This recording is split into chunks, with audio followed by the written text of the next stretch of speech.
Hi and welcome back to Reddit Whispers. I'm going to tell you a story about forgiveness. Not the clean, noble kind you see in movies, but the messy, painful, real-world kind. The kind that costs you something. For years, I believed that the price I paid for forgiving my wife was my pride and a piece of my heart that would forever bear a scar. I thought that was the end of the transaction. I was wrong.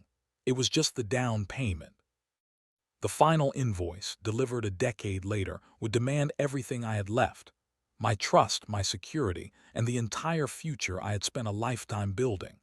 It's a story about how the ghost of a past betrayal can lie dormant for years, only to re-emerge not as a specter, but as a corporate entity ready to liquidate your life. My marriage to Serafina was, for the last 10 years, a case study in reconstruction. We were a city that had been bombed and painstakingly rebuilt. The original foundations were still there, but every brick, every window was new, placed with intention and a constant, vigilant awareness of the fragility of it all. The bomb, of course, had been Julian. He wasn't just my friend. He was the co-author of my youth, the brother I'd chosen. We de-navigated everything from adolescence to our first real jobs together. He was the best man at my wedding, his speech a perfect, heartfelt tribute to the love he saw between me and Serafina. And then he had an affair with her. The discovery was a cataclysm. It wasn't a single, clean wound. It was a shrapnel bomb that tore through every part of my life. My wife, my best friend, the two pillars that held up the roof of my world, had conspired to bring it all down on my head.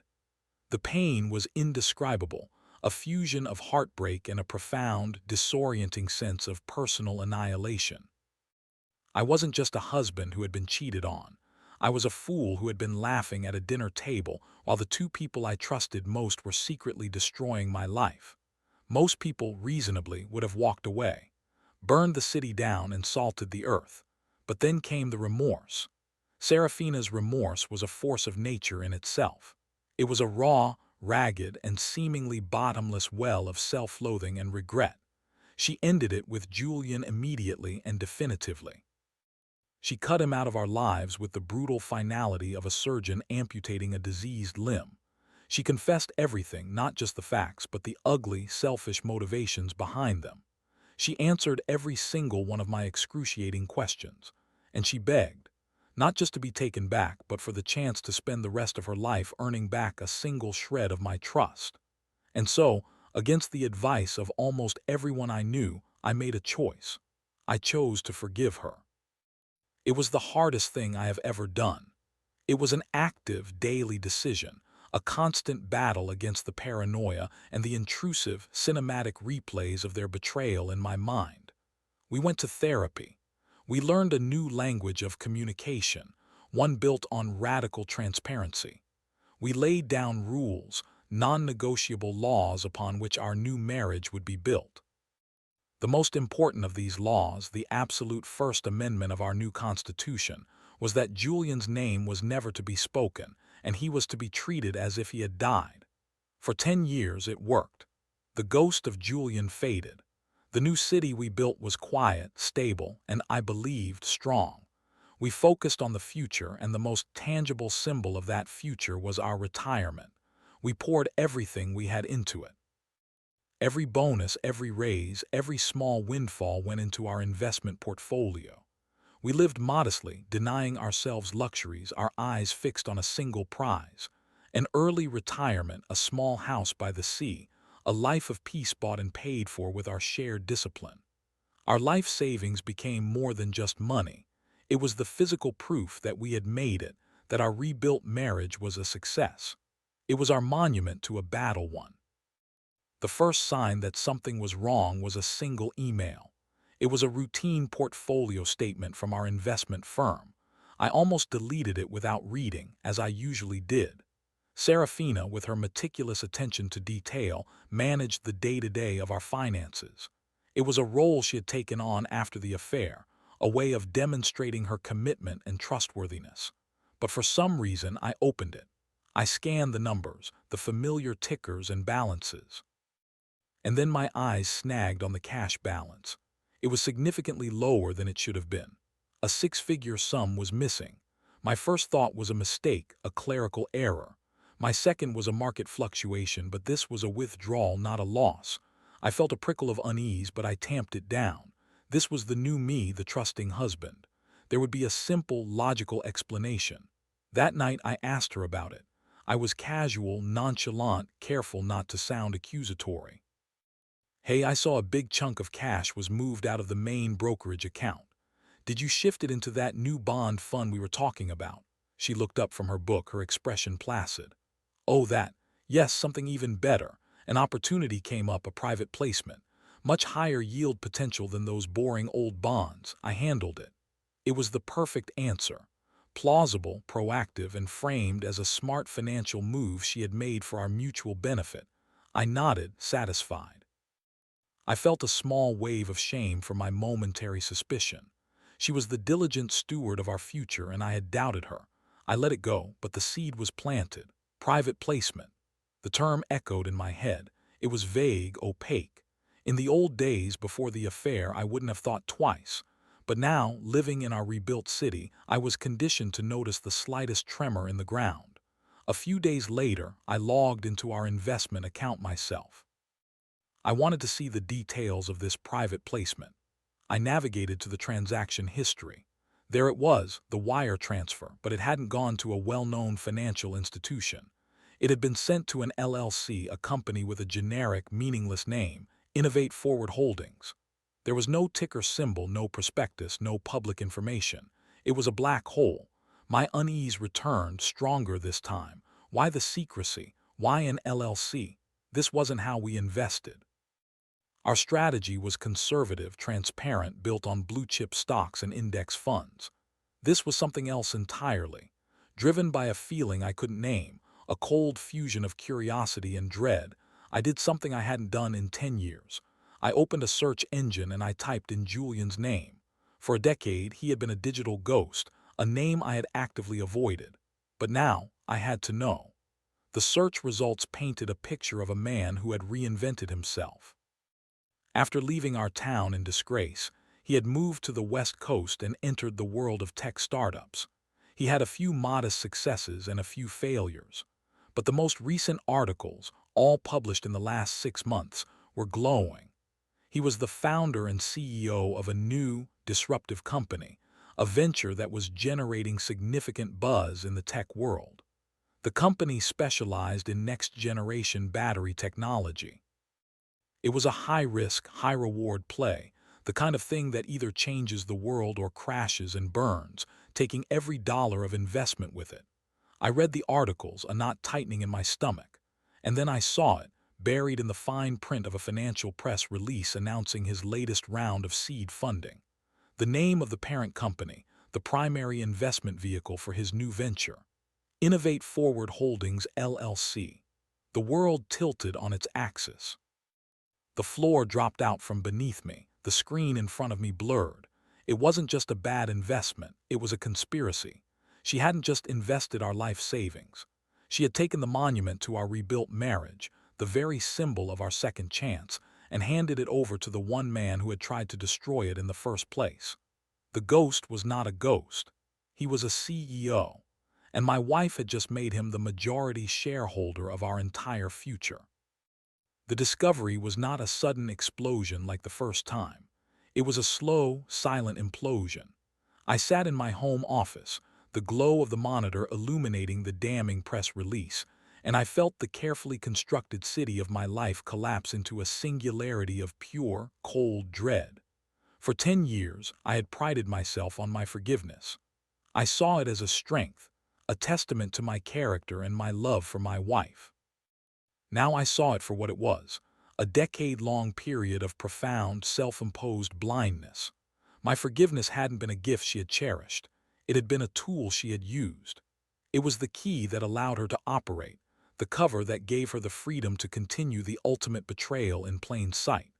My mind, trained in the logic of project management, began to work with a horrifying clarity, assembling a timeline not of milestones and deliverables, but of lies and deception.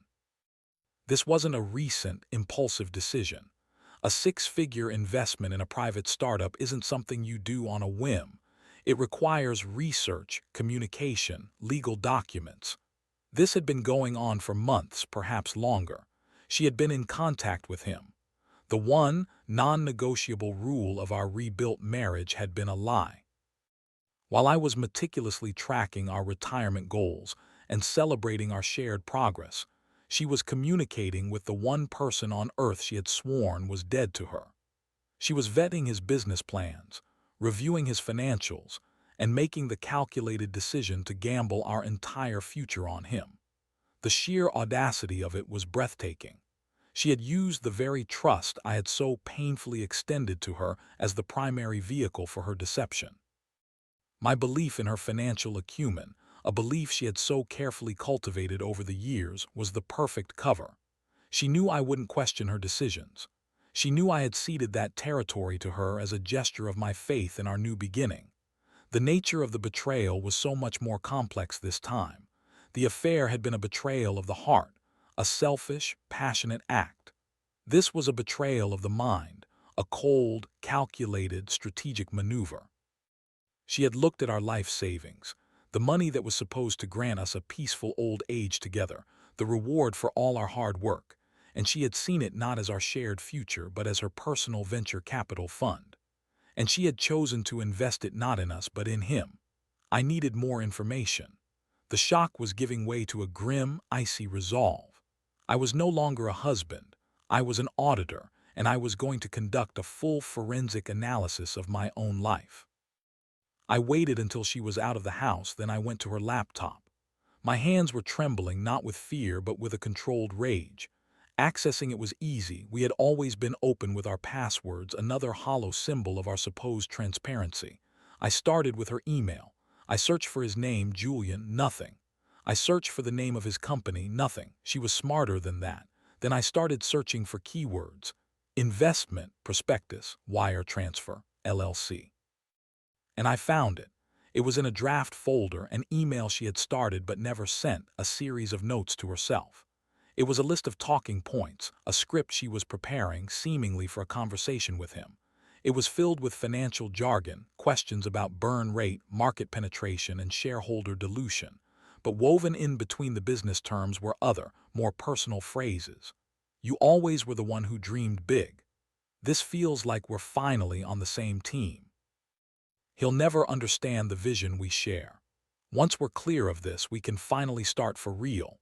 I had to read the words several times before their meaning fully penetrated the fog of my disbelief. This wasn't just an investment. This was an exit strategy. This was her buying her way into a new life with him, using my money. The we in her notes was not me and her. It was her and Julian. Our entire 10-year reconstruction, my decade of forgiveness and painstaking trust building, had been for her a waiting period. I was the stable, reliable portfolio that paid the bills while she waited for her high-risk, high-reward venture, Julian, to mature. The retirement we were saving for wasn't our retirement. It was her seed capital. I felt a profound, hollow sickness in the pit of my stomach. I was not a partner. I was an angel investor who didn't even know he was at the table. I kept digging. I went through her browser history, her cloud storage. I found a hidden folder, password protected, but the password was pathetically simple. The name of the street he used to live on. Inside were the documents, all of them. The full private placement memorandum for his company, the signed subscription agreement bearing her name, and the communication, a long thread of encrypted messages between them stretching back over a year. They weren't love letters. They were business plans. They were strategy sessions. It was the cold, efficient language of two partners building an enterprise. They talked about me, but only as an obstacle or a resource. Alistair's quarterly bonus should be enough to get us over the final hurdle. We need to keep the portfolio stable for another 6 months before we can pull the trigger. He's getting complacent. He doesn't check the statements anymore. Now is the time. I was an item on a balance sheet. An asset to be managed and eventually liquidated. The scale of the premeditation was monstrous. Every dinner where we'd talked about our retirement plans, every vacation we'd foregone to save more money, every conversation where I had praised her for her financial diligence. It was all a lie. She wasn't just my wife. She was an enemy agent, a sleeper cell who had been embedded in my life for 10 years, waiting for the right moment to activate. And the most galling part of it all was that I had let her in. I had forgiven her, I had trusted her, I had handed her the keys to our entire world. I had mistaken her cunning for remorse, her patience for loyalty. My act of grace had not healed her. It had empowered her to commit a betrayal so complete, so fundamentally devastating, that it made the original affair seem like a childish prank. I closed the laptop, the silence of the house pressing in on me. The city hadn't just been rebuilt on a fragile foundation. It had been rebuilt with a bomb maker living in the master bedroom, patiently waiting for the right time to detonate the entire city block. And I had just found her blueprints. The confrontation, when it came, was nothing like the first one a decade ago. There were no tears, no screaming matches, no shattered plates. The raw, hot emotions of that initial betrayal had been replaced by something far colder and more dangerous: absolute clarity. I had spent 2 days in a fugue state, meticulously gathering my evidence, printing out the emails, the bank transfers, the subscription agreement. I arranged them on our dining room table, the one where we had hosted countless dinner parties and shared thousands of meals, transforming it from a symbol of our shared life into a courtroom exhibit. When she came home from work, I was sitting there, waiting for her in the fading light. I didn't say a word.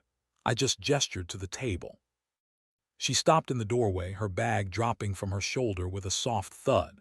She saw the papers, and her face, for a fleeting moment, registered a flicker of pure, unadulterated panic. The mask of the competent, loving wife dissolved, and for the first time in years I saw the truth of her. But it was quickly replaced by a steely, defiant composure. She walked to the table, her eyes scanning the evidence of her treachery. She didn't deny it. She couldn't. She simply looked up at me, her expression a chilling mixture of resentment and justification. "It was a brilliant investment," she said, her voice steady. "The returns were projected to be astronomical. It was for us." The lie was so audacious, so insulting to my intelligence that I almost laughed. "Us," I replied, my own voice unnervingly calm. "There is no us in these documents, Serafina. I see an us in your notes, but the us is you and Julian." I pushed the printout of her hidden notes towards her. "Tell me about the vision you share. Tell me how I'll never understand it. Tell me how you're finally on the same team." Her composure cracked. A flash of anger crossed her face. "You don't understand," she hissed. "Julian is a visionary. You're a manager. You manage things. You want safety, security, a slow, boring decline into old age. He creates things. He takes risks. He builds empires." In that moment, the entire dynamic of our 20-year relationship was laid bare. I was the safe harbor, the reliable provider, the man who had offered her stability. Julian was the adventure, the risk, the man who mirrored her own capacity for reckless, selfish ambition. My forgiveness hadn't been a bridge back to me. It had been a holding pattern while she waited for his ship to come in. "And you used my money, our entire future, to buy a ticket on his ship," I said. "It was a calculated risk," she shot back, her voice rising. "A risk you didn't have the courage to take. I took it for us. When that company went public, we would have been free, freer than your pathetic little retirement plan could have ever made us."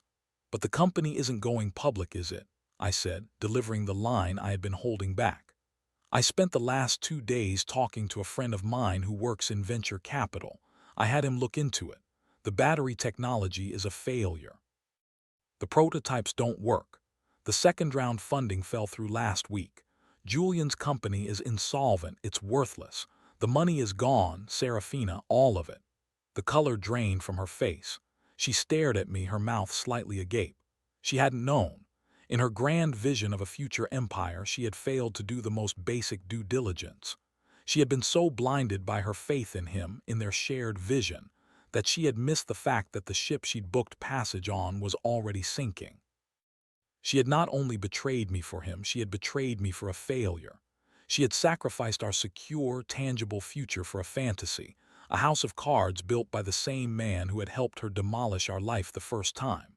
The silence in the room was absolute. The weight of her catastrophic failure, financial and moral, finally seemed to land on her. The money wasn't coming back. The empire wasn't going to be built. Her grand escape plan had led to a dead end. I stood up from the table. "I've spoken to a lawyer," I said, my voice flat. "Our assets are frozen.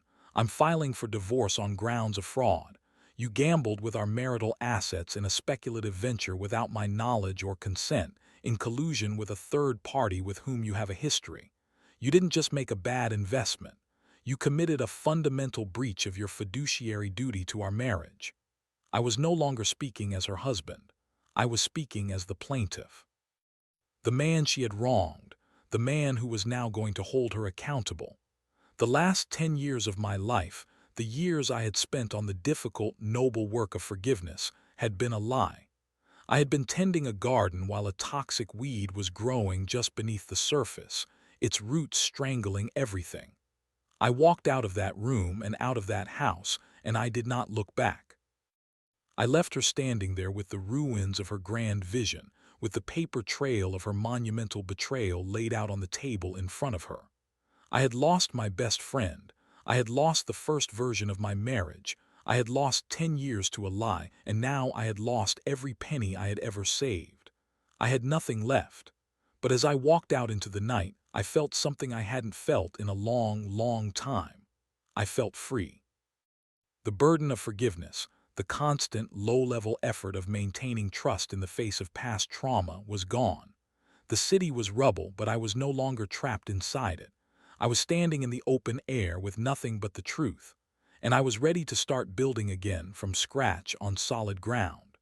The months that followed were a brutal education in the mechanics of dismantling a life.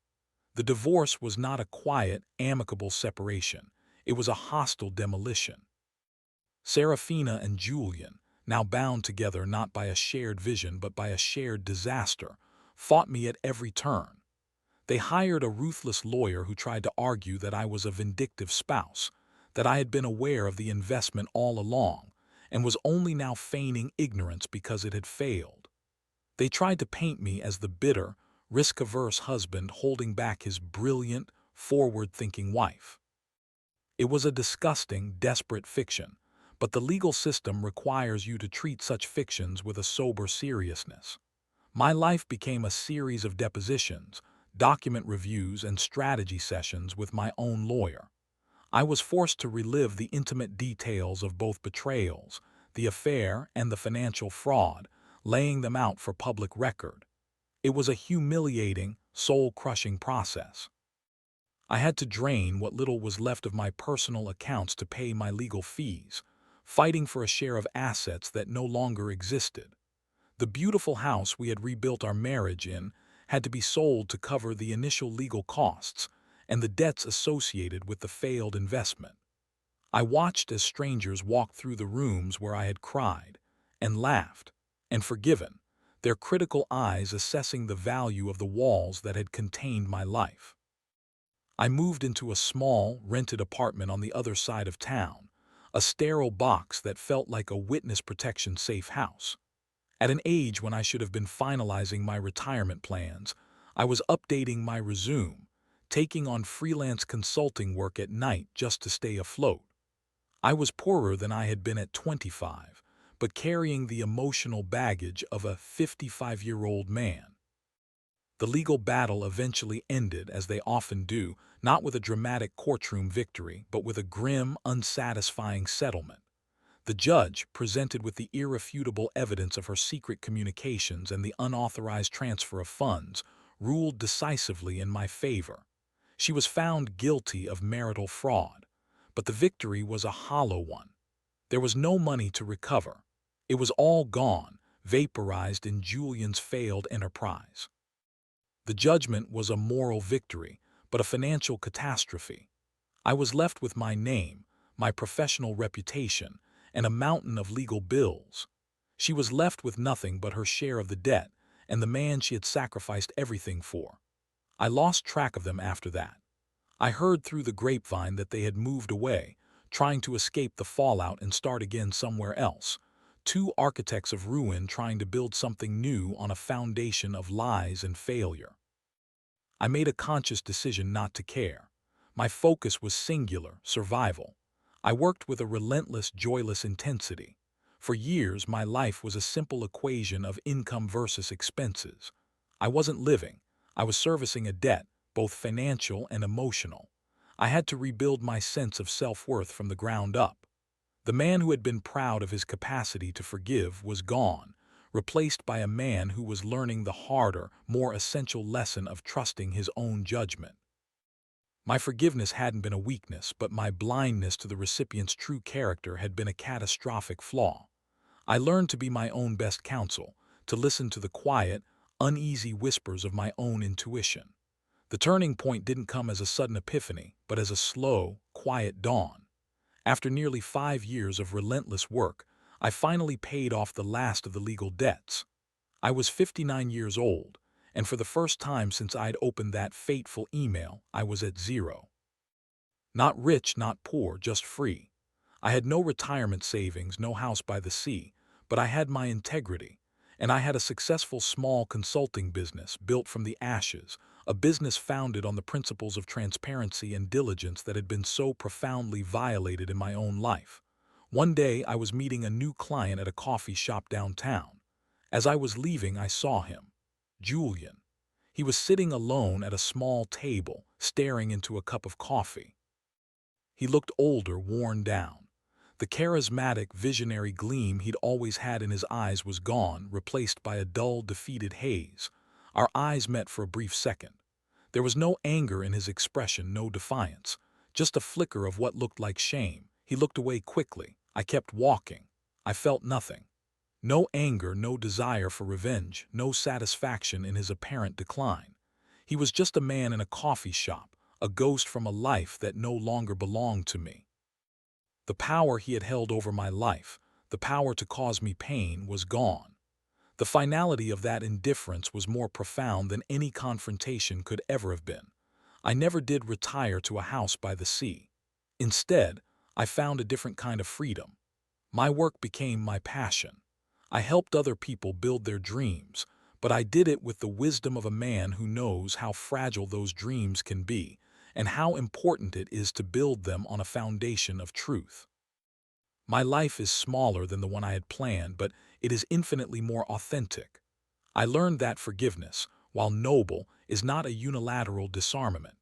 You can forgive someone for a past wound, but you must never grant them the power to wound you again. The ultimate betrayal was not the loss of my money. It was the theft of my trust. And in the long, difficult journey of rebuilding, the only thing that truly mattered was finally reclaiming that trust for myself. Thanks for being here on Reddit Whispers. I've shared my story, but now I want to hear yours.